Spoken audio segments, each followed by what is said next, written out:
Ressources naturelles et pourtant 80% de sa population vit avec 2 euros par jour. Un pays jeune qui est aussi l'un des plus pauvres du monde. Mon invité a fait de la lutte contre la pauvreté à Madagascar son combat.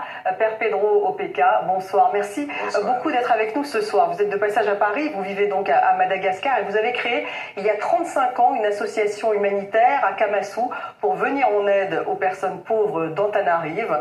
Vous l'avez fondée en 1989 pour lutter contre la misère. Et le bilan est impressionnant.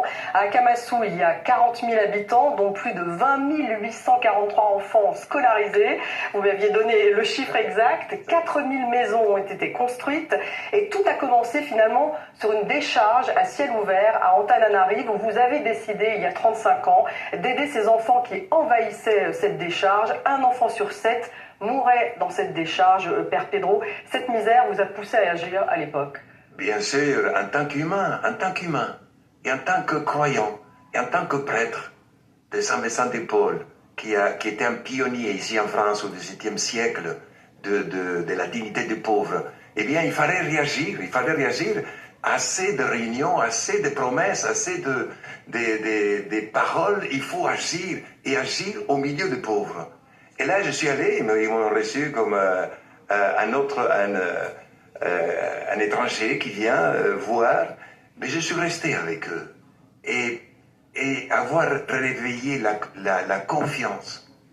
Et quand cette confiance s'est installée entre nous, tout était possible. Et cette décharge à ciel ouvert, il y avait des enfants qui se battaient avec des animaux à l'époque, c'est ça? Ça a été le déclic pour vous? Mais ça, je suis un électrochoc, ça fait 35 ans, de ça, 35 ans. Et ces enfants-là, aujourd'hui, ils sont des professeurs, ils sont des pères, des mères de famille, ce sont des docteurs, ce sont des sages-femmes. Et voilà, mais je n'imaginais pas à l'époque que ça va devenir un travail aussi important. Je ne l'imaginais pas. Je pensais que ça va durer maximum 5 ans. Eh bien, ça fait 35 ans, et ça continue. Et vous êtes missionnaire argentin, vous êtes d'origine slovène d'ailleurs, la Slovénie qui vous avez proposé comme prix Nobel de la paix en 2013. Pourquoi avoir choisi de rester à Madagascar? Vous êtes même devenu malgache. C'est mes frères à Madagascar qui me disent « Tu es un de chez nous ». Je dis « Merci, merci ». Je n'ai jamais dit que je suis malagasy, parce que je ne le suis pas. Mais s'ils me reçoivent, parce que je suis venu vivre un message de paix, de fraternité, de partage. Et quand ils ont compris cela, ils m'ont dit, mais tu es un de chez nous. Je dis merci. Ils vous ont adopté, mais vous les avez choisis aussi. Je l'ai choisi, oui, parce que j'étais à l'Argentine. J'ai quitté l'Argentine en 1968. Parce qu'en Argentine, à l'époque, il y avait 3% des pauvres. Et tous croyants, tous croyants. Alors je dis, je vais en Afrique ou en Asie où il y a besoin. Et la première demande, c'était de Madagascar. C'est notre supérieur général qui demandait s'il y a des missionnaires volontaires de Saint-Vincent de Paul qui venaient à Madagascar, qu'ils se fassent connaître. Je dis, je suis là. Alors je suis parti en bateau de l'Argentine, c'était l'Ancien Testament, avec un billet d'aller sans retour. Je pensais que je ne viendrais plus. On ne savait pas à l'époque qu'il y aura tous les avions qui vont se développer. Et je suis parti pour la vie. Et bon, j'ai pu retourner à l'Argentine après, où je me suis ordonné prêtre. Ordonné prêtre. À Kamassou, c'est devenu pratiquement une ville, Père Pedro, une sorte d'écosystème. Vous avez créé donc des écoles, des activités, il y a même des cimetières d'ailleurs. Il y a une gouvernance. Quels sont les codes? Les codes, c'est d'abord la vérité, être vrai, être proche des gens, être honnête et de servir les pauvres. Moi, je dis souvent à mes frères, je suis serviteur ici, serviteur. Ici, il n'y a pas d'honneur dans ce travail-là, il n'y a pas des honneurs. Ici, seulement servir. Jésus, l'homme que je suis, un révolutionnaire, un vrai révolutionnaire, parce qu'il donnait sa vie pour les pauvres. Cet homme-là, je voulais l'imiter. Quand j'avais 17 ans, je me suis décidé, je vais devenir prêtre, je vais imiter Jésus. Mais ces enfants, cette population, elle est d'accord, enfin, je veux dire, elle vous a suivi dans ces codes, dans ce respect. Il y avait un courant qui passait entre nous. Quand ils ont vu que c'est sincère, au début, bien sûr, ils disent, mais pourquoi ils travaillent pour nous gratuitement? Qu'est-ce qu'ils vont nous prendre?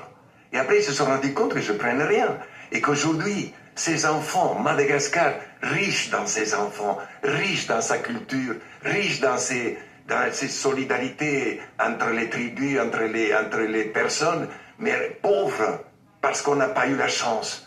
Parce qu'il n'y a pas d'État, déjà, hein, véritablement. Hein. Bon, Vous êtes une sorte de substitut à l'État, Père Pedro.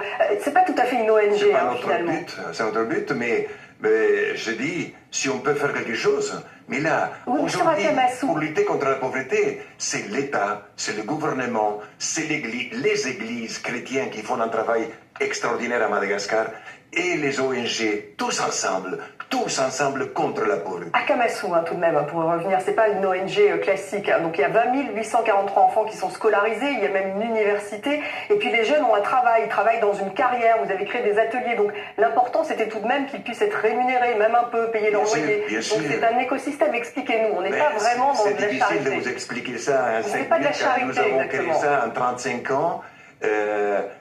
C'est aider sans assister. Voilà le but. Aider, mais sans assister. J'aime trop mes frères et sœurs malagasy. Je ne suis pas venu les caresser, les assister. Je dis, mettez-vous debout. On se mettra debout tous ensemble. Ensemble, jamais tout seul. Ensemble. Et à Madagascar, il y a cette fiavanana, cette solidarité qu'il faut la réveiller. C'est la richesse de ce pays-là. Et donc vous avez des dons, et avec ces dons, vous achetez des terrains, vous construisez des logements, enfin c'est tout on fait tout, et aussi, parce que quand les gens savent que l'argent arrive vraiment aux pauvres, ils veulent donner.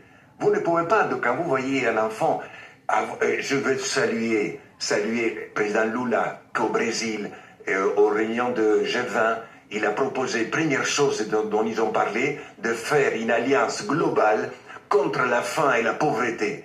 Les pays, les 20 pays les plus riches du monde, 82 pays ils ont signé pourvu qu'ils réalisent ça. Parce qu'il faut lutter contre la faim. Les enfants ont droit à manger, ont droit à s'instruire, ont droit à avoir un logement digne, avoir une instruction, c'est soigner. C'est un droit, c'est aucun privilège. Les femmes ont un rôle particulier. Elles sont 80% de femmes au sein de l'organisation. Et pourquoi? Parce que les femmes sont plus responsables, celles qui donnent la vie. Et c'est elles qui savent gérer davantage. Eh bien, il y a des hommes aussi, mais les femmes sont plus généreuses et se donnent davantage, gratuitement, sans attendre des honneurs et des remerciements éternels. Un mot sur le pape qui est venu vous voir à Akamasu il y a 5 ans pour les 30 ans. Vous le connaissiez déjà du temps où vous étiez en Argentine. Il était mon professeur pendant 6 mois. Alors un pape qui enfin il est venu, il a en 20 secondes, il a compris, là où on l'a régi avec 8000 jeunes, que c'était pas de l'artificiel, que c'était vrai. Les chants des gens, chanter à tue-tête, Madagascar chante, et un peuple qui chante a de l'espoir. Et il vous a aidé pendant le Covid. Hein. Et il m'a aidé pendant le Covid, je n'ai jamais rien demandé. Covid très dur. Je ne pouvais pas voyager. Très dur à Madagascar. Très dur, mais à Madagascar, il y a une force, un courage extraordinaire. Et Madagascar, c'est un des pays les plus jeunes du monde, réservoir de l'humanité. Il faut aider. Et le plus vite possible. Merci. Pas avec des paroles et des procédures à Merci finir. beaucoup, Père Pedro. Merci à vous. www.perpedro.fr, ça c'est donc le site si vous voulez faire des dons donc au Père Pedro et notamment juste à son organisation Akamasu. Merci beaucoup de nous avoir rendu visite ce soir.